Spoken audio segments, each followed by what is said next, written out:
ओम शांति। 19 मार्च 1982 की अव्यक्त मुरली।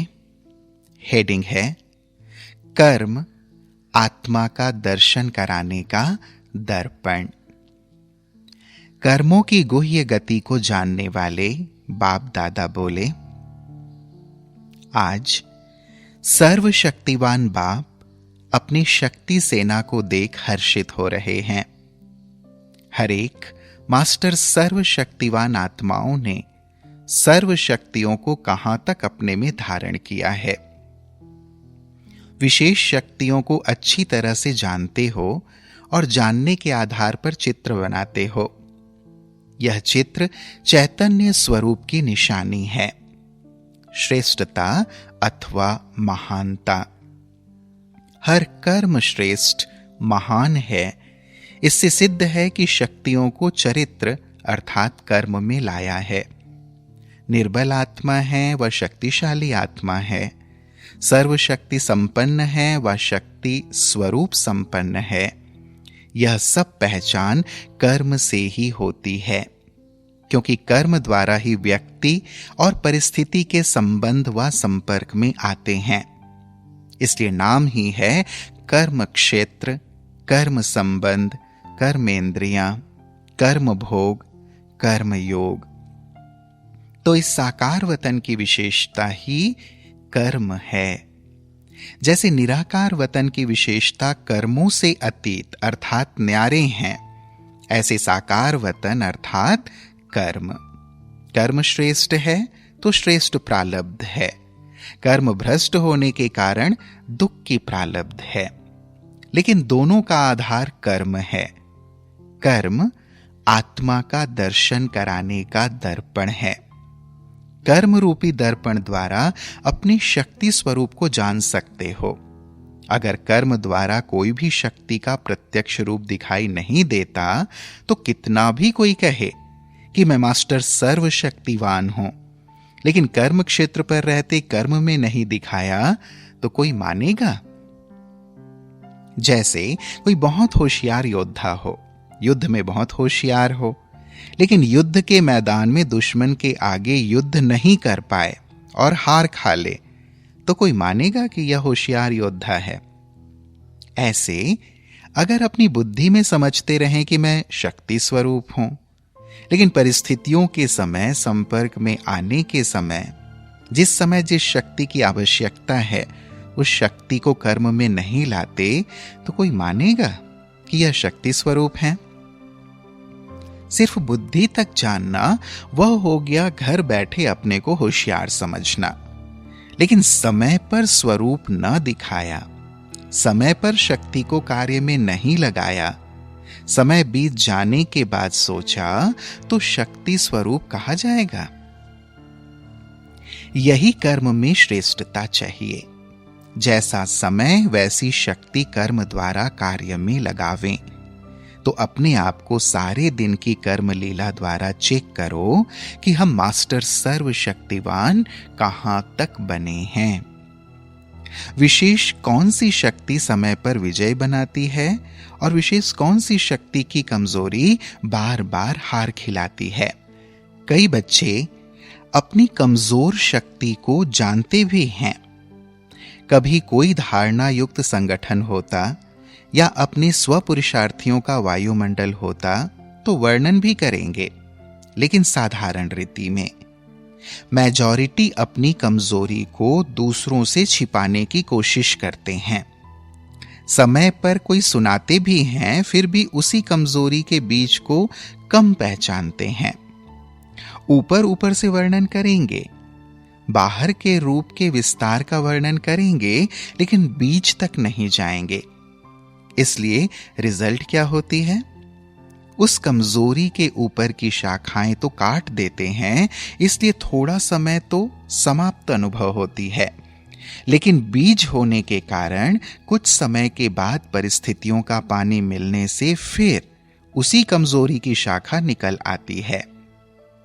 जैसे आजकल के वायुमंडल में, दुनिया में बीमारी खत्म नहीं होती है, क्योंकि बीमारी के बीज को डॉक्टर नहीं जानते। इसलिए बीमारी दब जाती है लेकिन समाप्त नहीं होती है। ऐसे यहां भी बीज को जानकर बीज को समाप्त करो।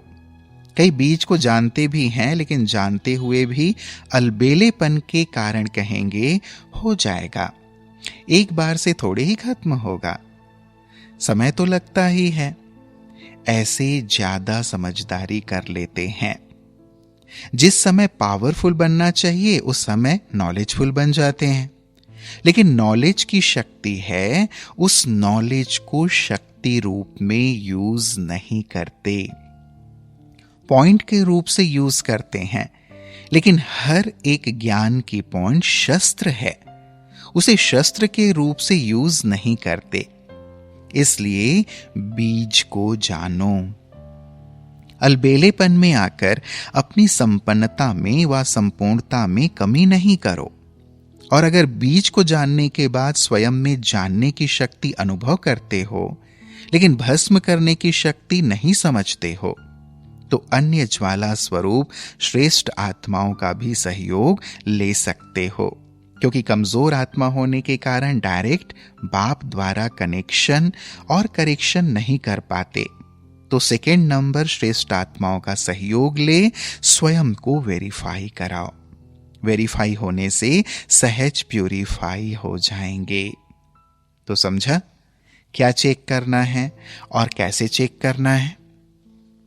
एक तो छिपाओ नहीं, दूसरा जानते हुए टाल नहीं दो, चला नहीं दो। चलाते हो तो चिल्लाते भी हो। तो आज बाप दादा शक्ति सेना की शक्ति को देख रहे थे। अभी प्राप्त की हुई शक्तियों को कर्म में लाओ, क्योंकि विश्व की सर्व आत्माओं के आगे कर्म ही आपकी पहचान कराएंगे। कर्म से वह सहज जान लेंगे। कर्म सबसे स्थूल चीज है, संकल्प सूक्ष्म शक्ति है। आजकल की आत्माएं स्थूल मोटे रूप को जल्दी जान सकती हैं, वैसे सूक्ष्म शक्ति स्थूल से बहुत श्रेष्ठ है। लेकिन लोगों के लिए सूक्ष्म शक्ति के वाइब्रेशन कैच करना अभी मुश्किल है।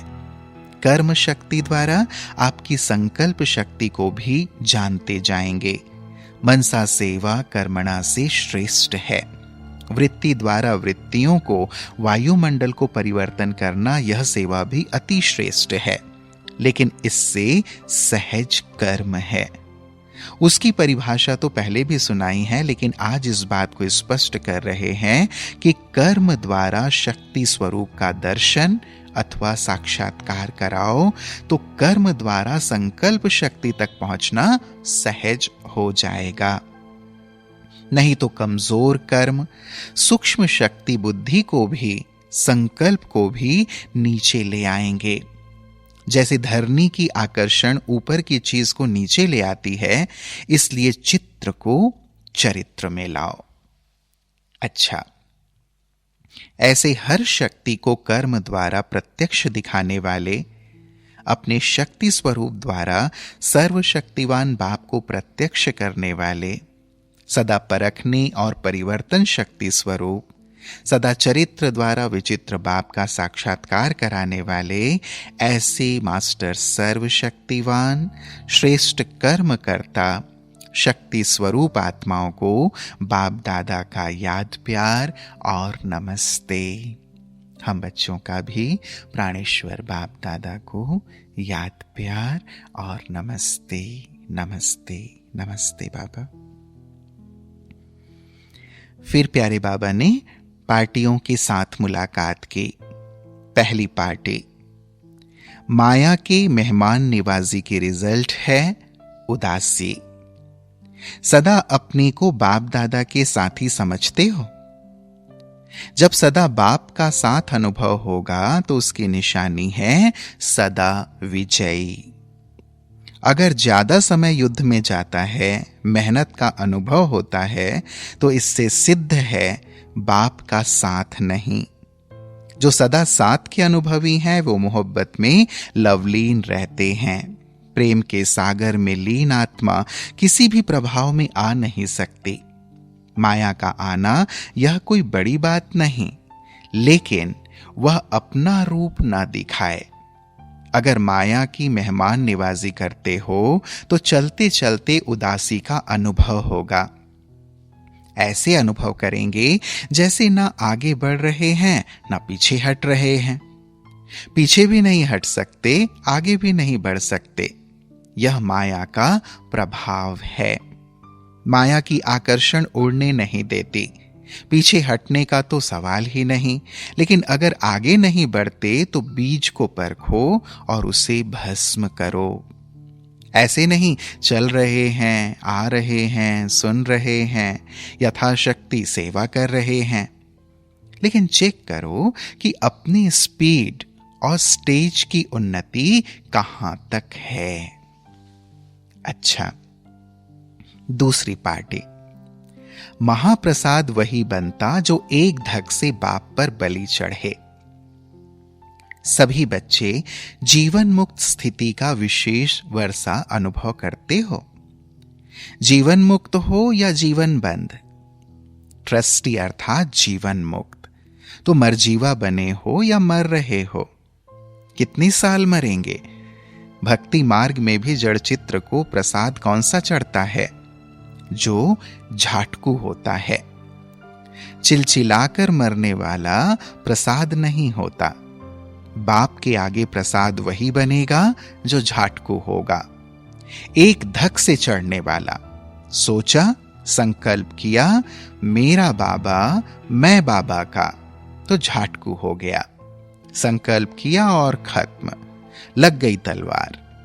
अगर सोचते बनेंगे, हो जाएंगे, तो गे गे अर्थात चिलचिलाना। गे गे करने वाले जीवन मुक्त नहीं। बाबा कहा तो जैसा बाप वैसे बच्चे। बाप सागर हो और बच्चे भिखारी हों, यह हो नहीं सकता। बाप ने ऑफर किया मेरे बनो, तो इसमें सोचने की बात नहीं। अच्छा, ओम शांति।